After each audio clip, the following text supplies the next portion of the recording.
पवित्र रामनवमी की और नवरात्रा नवमी की माँ दुर्गा की असीम कृपा, प्रभु श्री राम के ओजस्विता और असीम कृपा सब पर बनी रहे। इसी शुभकामना के साथ मैं अपने वंदनीय माता पिता, गुरुजन, समस्त सगे संबंधी और आदरणीय सज्जनों का दिल से अभिनंदन, ढेर सारी शुभकामनाएं।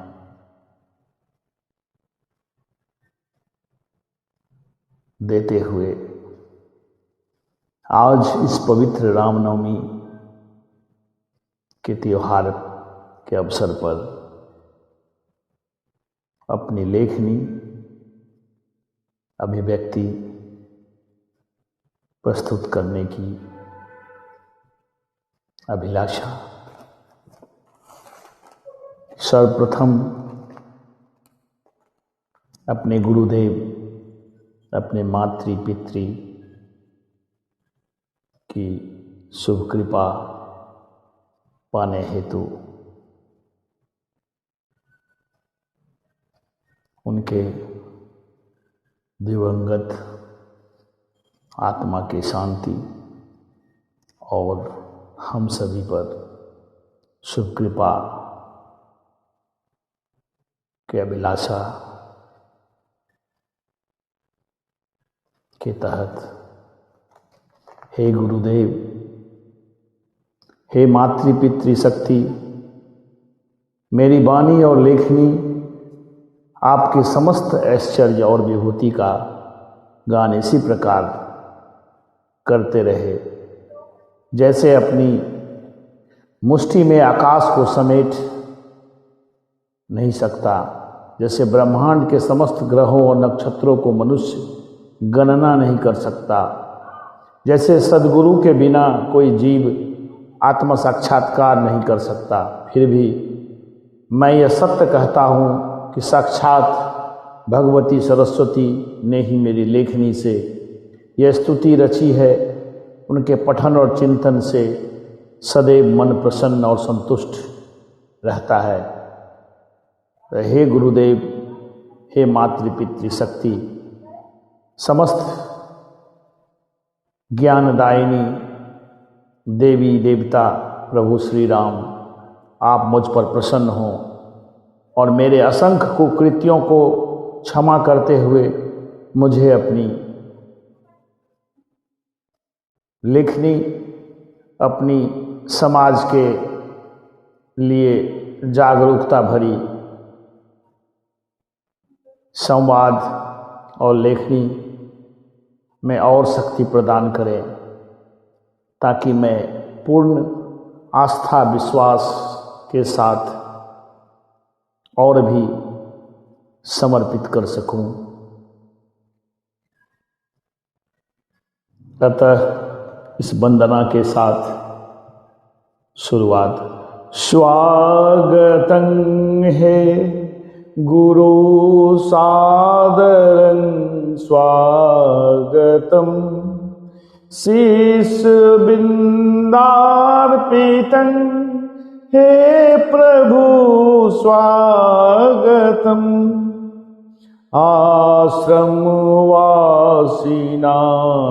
सादरं वंदनं स्वागतं हे गुरु सादरं वंदनम्, उज्ज्वलन्ते यशदिक्षु संकीर्तत मानसं तीर्थवर्य यतो वीक्षितम्, अद्रिराजिस्तद्भुता लोकिता स्वागतम। हे गुरु सादरं वन्दनम्। त्वदसगीयते त्वकृति कीर्त्यते त्वर्मति सस्यते तत्कृपा मोग्यते। पादपदं प्रभु भावतो वन्द्यते। स्वागत हे गुरु सादरं वन्दनम्।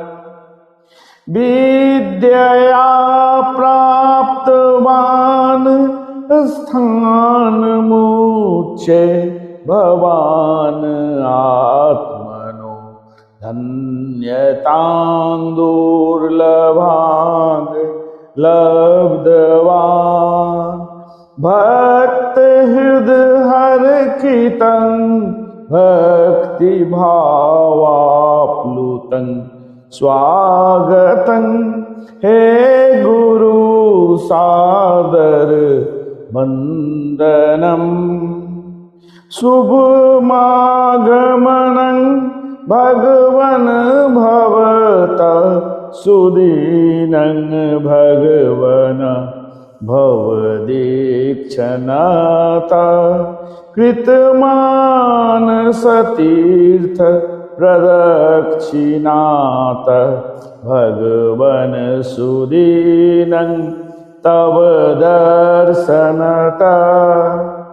भवदागमनं भगवन् शुभङ्गं प्रणतस्य जनस्य मनो मुदितं। हृदयं हर्षितं नयनं सफलं सुदीनं भगवन् सुदीनम्। स्वागतं हे गुरु सादर वन्दनम्। सुरुचिं सुयशसुचिरं चरितं नतमानसहंसप्रसन्नकरं मन अनन्यं हृदि हर्षकरं भगवन् भवतात् सुदीनम्।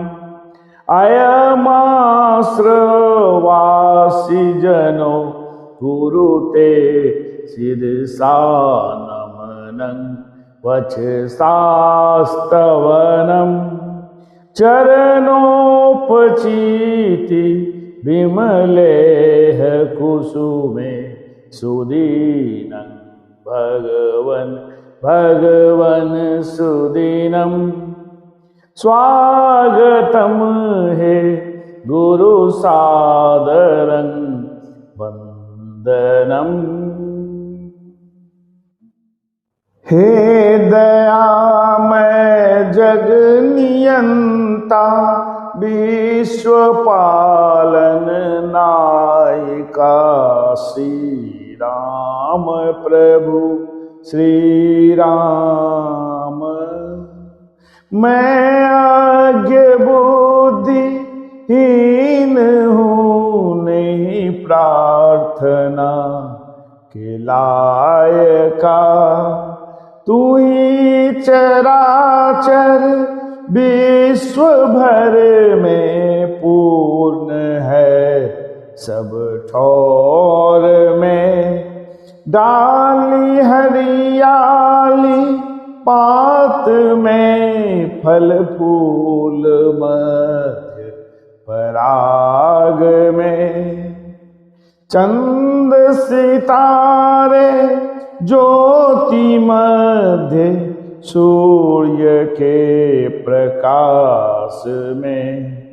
खग पृथ्वी अप तेज वायु सबको धारा है आप ही, सब ही तुम्हारे है विभूति, विश्व भर में व्याप्य है। हम सब तुम्हारे पुत्र संतान हैं, तू ही पिता परमात्मा है। हम सब तुम्हारे पुत्र संतान, तू ही पिता परमात्मा है। प्रभु तुम्हारे नाम आधारा, क्या मैं कहूँ बुझाई। जाना नहीं अति मूर्ख गवारा, मैं क्या करूँ उपाय। ऐसे ही भूल गए क्या प्रभु मोहि, अति समीप भय पाई। जो मोहि राम लागते मीठे, क्या होवे जग रूठे। जप तप नेम व्रत आदिक सब, यह सब होवे झूठे। एक प्रभु तेरा नाम आधारा, सब गति लागत मोरे। जोग ज्ञान वैराग्य धर्म ये, जो लागत है सीठे। मन लोलुप हो जाए साधु, मन लोलुप हो जाए साधु। तेरे नाम आधार मोहि, समझ मन ही मन रहिए। क्या साधु का मैं करूं, मैं आपसे विचलित न हूँ। सत्य ही की राह पे चलूं, दीन दयालु दया के मूरत, शीघ्र ही दुख हर मेरा। तू करुणा निधि अंतर्यामी, मैं ही निज मुख फेरा। हे प्रभु अति उदार चित तेरा, कीजे हृदय मम बसेरा।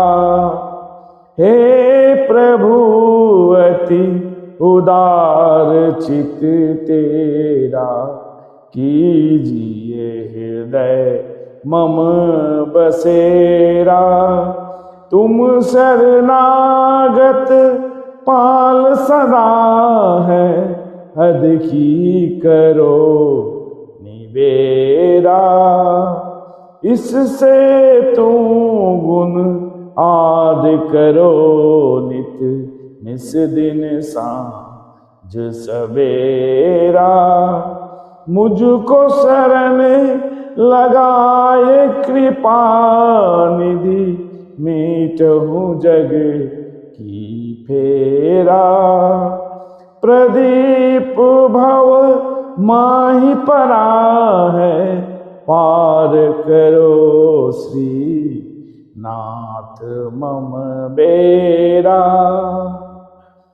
पार करो श्रीनाथ मम बेरा।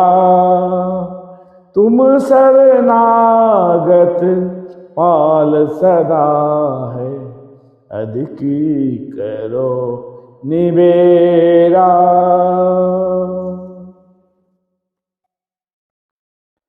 महर्षि वाल्मीकि ने रामायण के माध्यम से विश्व को राम नाम की महिमा से परिचित कराए।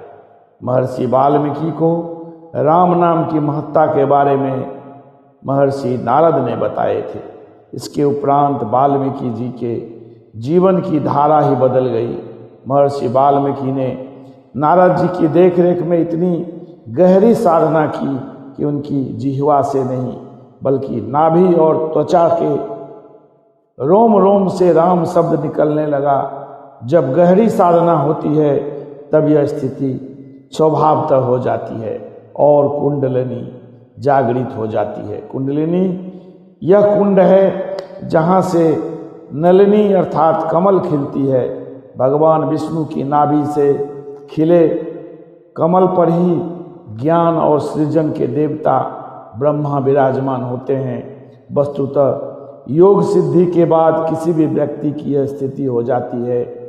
फिर ब्रह्म को यह बाहर नहीं अपितु अपने भीतर ही खोजता है। प्राय पूजा पाठ के समय अधिकांश उपासक आंख बंद कर आकाश व मंदिर तथा आश्रम आदि में अधिष्ठापित पत्थर, धातु, लकड़ी या अन्य देव विग्रह पर ध्यान लगाते हैं। लेकिन वाल्मीकि या उन जैसे सिद्ध पुरुष बाह्य यात्रा से विरत होकर अंतर जगत की यात्रा आरंभ करते हैं। स्वामी गोस्वामी तुलसीदास जी ने रामचरितमानस के माध्यम से ये आंतरिक और बाहरी दोनों शक्तियों को जागृत करके प्रभु श्री राम के प्रति अपनी आस्थावान निष्ठा भक्ति की चर्चा किए हैं, जो कलियुग में अत्यंत सर्वोपरि और सर्वविदित है। एक दिव्य प्रकाश दिखाई पड़ता है जब आप अंतर मन से अपने प्रभु इष्ट देव प्रभु श्री राम की आराधना ध्यान मुद्रा में रहेंगे। परम आनंद की अनुभूति होने लगती है, जीवन की सार्थकता सिद्ध होने लगती है। जब खुद ही महसूस होने लगता है कि जीवन की कुशलता के लिए कौशल्या के गर्भ से राम प्रकट हो गए हैं, तब देवीय आकर्षण की आभा से अति साक्षात्कार होता है और अंतस साक्षात्कार की भावना से मनुष्यों के अंदर चारों तरफ जो नकारात्मक शक्तियां हैं वो दूर होती चली जाती है और ऐसे दिव्य पुरुष के संस्पर्श में आने वाले कोई भी इंसान के अंदर एक दिव्य प्रकाश की प्रति बिंब दिखाई पड़ती है। ऐसी स्थिति में महल, सत्ता और बाह्य आकर्षण सब फीके लगने लगते हैं। हमें उसी स्थिति के लिए हमेशा प्रयासरत रहना चाहिए, अर्थात अपने कर्म अपने धर्म से समय निकालकर कुछ क्षण के लिए प्रभु के दिव्य दर्शन की साक्षात्कार करना इंसान का परम धर्म है, परम कर्तव्य है। जो व्यक्ति अपने नित्य कर्म, अपने धर्म, अपने अध्यात्म के प्रति जागरूक है, उनका जीवन हर तरह के सुख और दुख के चक्रों से परे होता है। यानी सुख और दुख एक समान व्यतीत होता है। यूं ही जीवन संघर्ष की बलिवेदी पर सुख और दुख दोनों एक दूसरे के पूरक है। जीवन है तो सुख है, जीवन है तो दुख है, लेकिन सुख और दुख के बीच जो पुलिया है वह है हमारी अंतर मन की स्थिति। इस अंतर मन यानी आत्मा को परमात्मा के दिव्य शक्ति के प्रति जागरूक करना हमारा इंसानियत, हमारा धर्म, हमारी व्यक्तित्व की पराकाष्ठा पर पहुंचना है। और जब हम ये ऐसा करने में सफल होते हैं तभी प्रभु श्री राम का प्रकाट्य सदृश हमारे अंतरात्मा में अनुभव की जा सकती है।